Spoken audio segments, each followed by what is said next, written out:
Assalamualaikum warahmatullahi wabarakatuh. Alhamdulillahilladzi bini'matihi tatimmus shalihat. Asyhadu an la ilaha illallah wahdahu la syarikalah wa asyhadu anna sayyidana wa nabiyyana Muhammadan abduhu wa rasuluh. Allahumma fashalli wa sallim wa barik ala man la nabiyya ba'dah. Sayyidina wa habibina wa syafi'ina wa maulana Muhammadin sallallahu alaihi wasallam ibni Abdillah wa ala alihi wa ashabihi wa man tabi'ahum bi ihsanin wa mawalah. Pemirsa Mari TV di mana saja Anda berada, alhamdulillah malam hari ini kita berjumpa kembali di channel Mari TV dalam kajian kitab Wasiyatul Mustafa.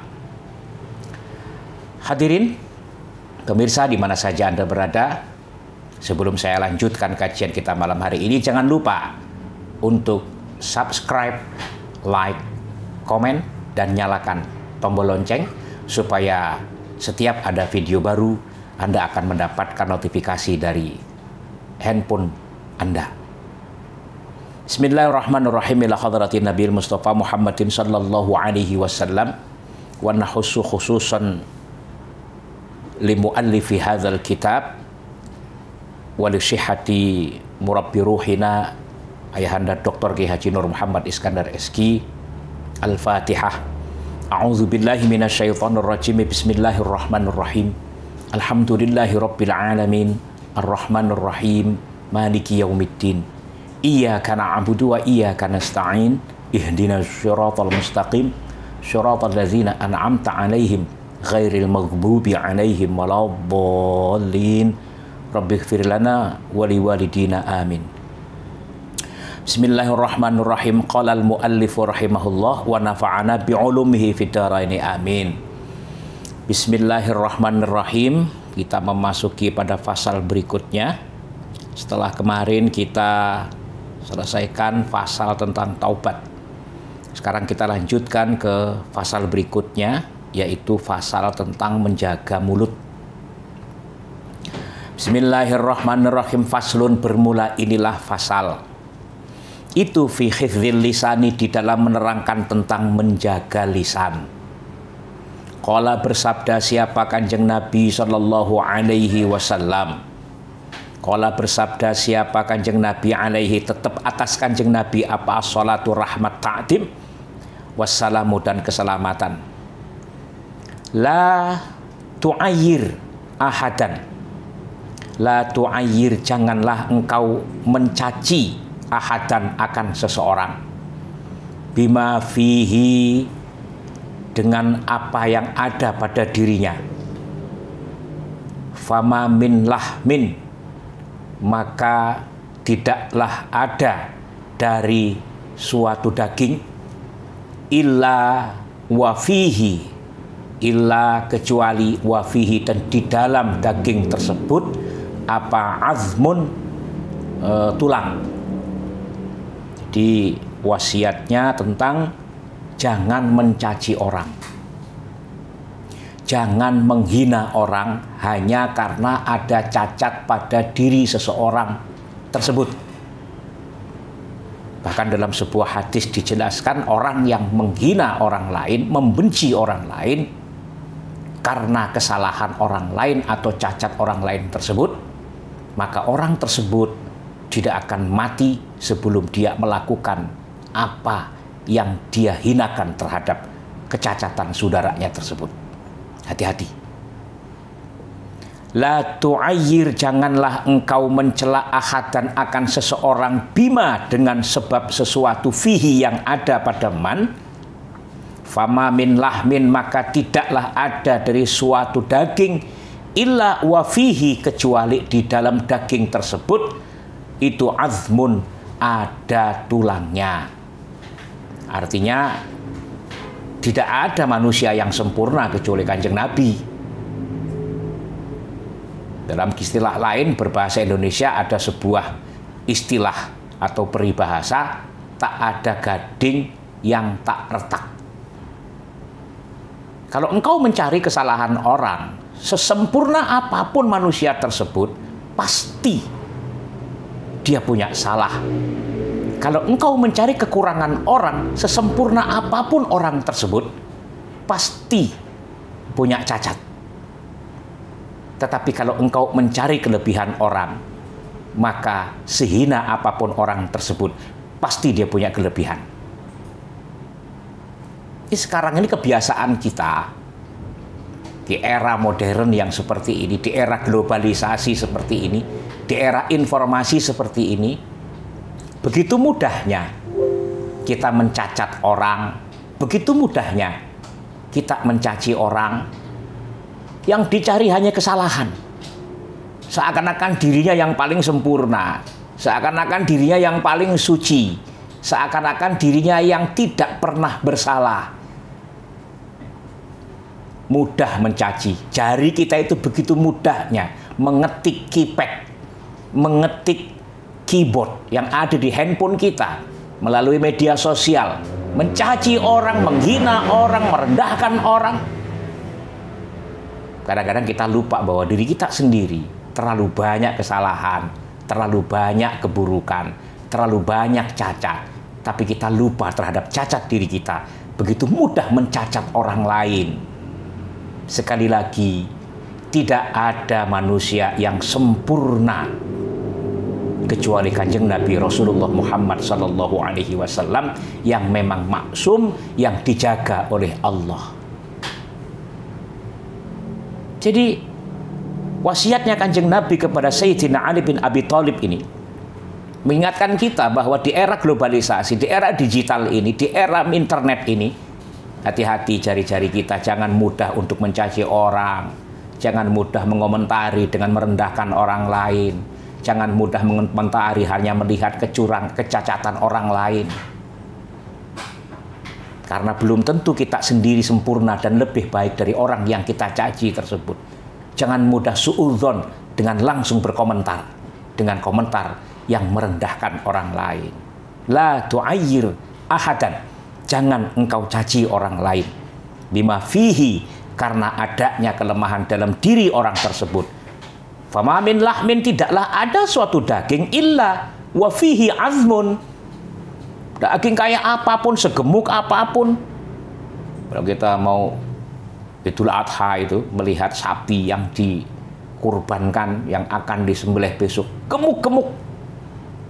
Tapi percayalah, segemuk apapun, pasti di dalamnya ada tulang yang tidak mungkin untuk dimakan. Artinya, sesempurna kayak apapun manusia, pasti dia punya kesalahan. Sesempurna apapun manusia, pasti dia punya cacat. Kalau engkau mencari cacat orang lain, maka engkau akan hanya disibukkan mencari kecacatan orang lain tersebut, sehingga engkau lupa terhadap cacatmu sendiri. Tapi kalau engkau mencari kesempurnaan dan mengambil kesempurnaan dari orang lain, percayalah, fa inna likulli syai'in maziyah. Pasti ada kelebihan yang terdapat pada orang yang kita amati, bahkan kepada orang yang kita anggap rendah tersebut. Pasti dia punya kelebihan. Wala kafaratun, dan tidak ada tebusan lil ghibati, untuk perbuatan ghibah.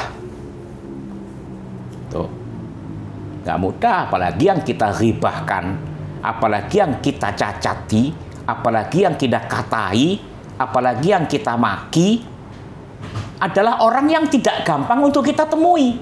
Bagaimana ente mau minta maaf? Sekarang itu begitu gampang mencaci presiden, mencaci menteri, mencaci pejabat, mencaci kiai, bahkan ada yang seperti itu. Padahal Anda tidak mudah untuk ketemu orang-orang tersebut. Mungkin sampai Anda mati pun belum tentu Anda akan bisa ketemu dengan orang yang Anda caci tersebut. Padahal dalam lanjutannya ini, hatta yastakhillahu, sehingga orang tersebut meminta halalnya terhadap orang yang dia ghibahi tersebut.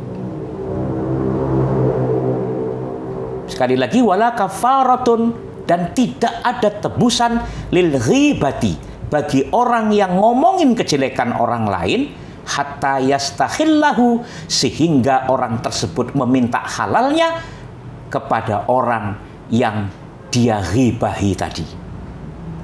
Au yastaghfiru lahu, atau orang tersebut atau meminta maaf kepada orang yang dia ghibahi tadi. Sekali lagi tidak mudah, saudara.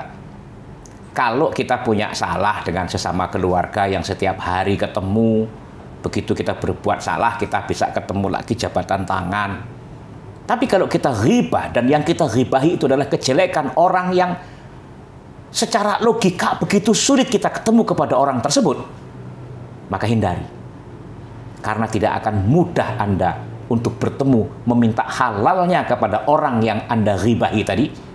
Karena tidak mudah bagi Anda bertemu dengan orang yang Anda ghibahi tadi untuk meminta maafnya.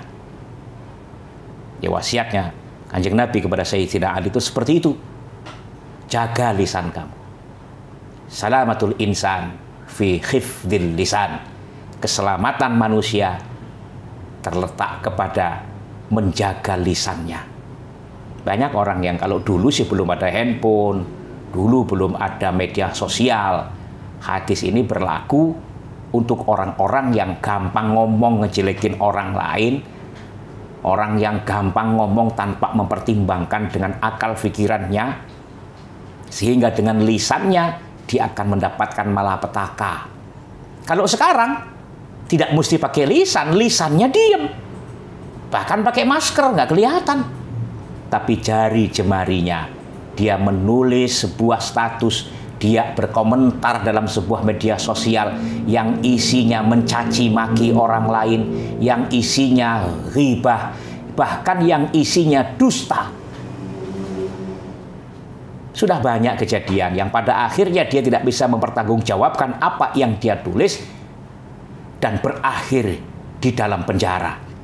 Karena apa?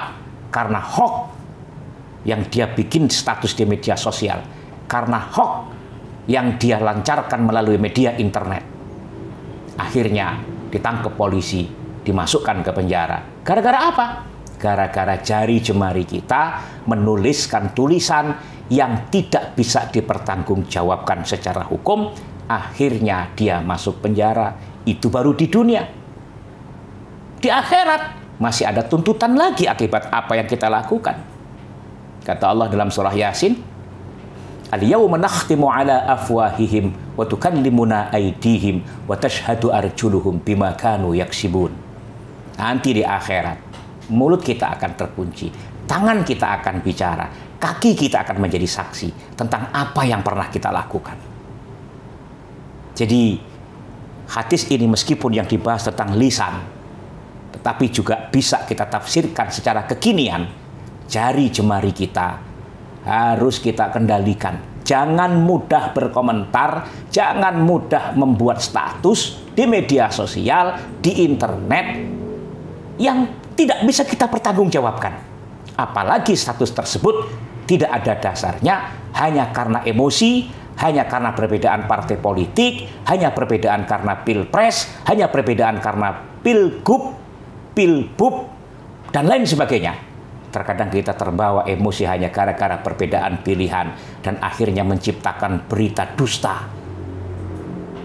Di dunia bisa saja barangkali Anda tidak tertangkap, tidak terlacak, meskipun itu akan sulit sekali.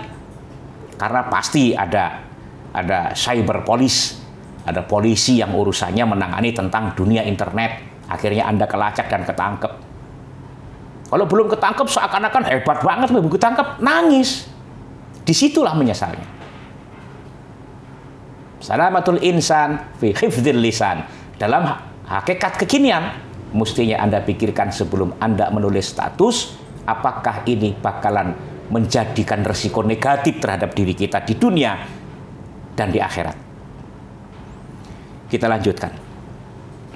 Ya Aliyu, wahai Ali,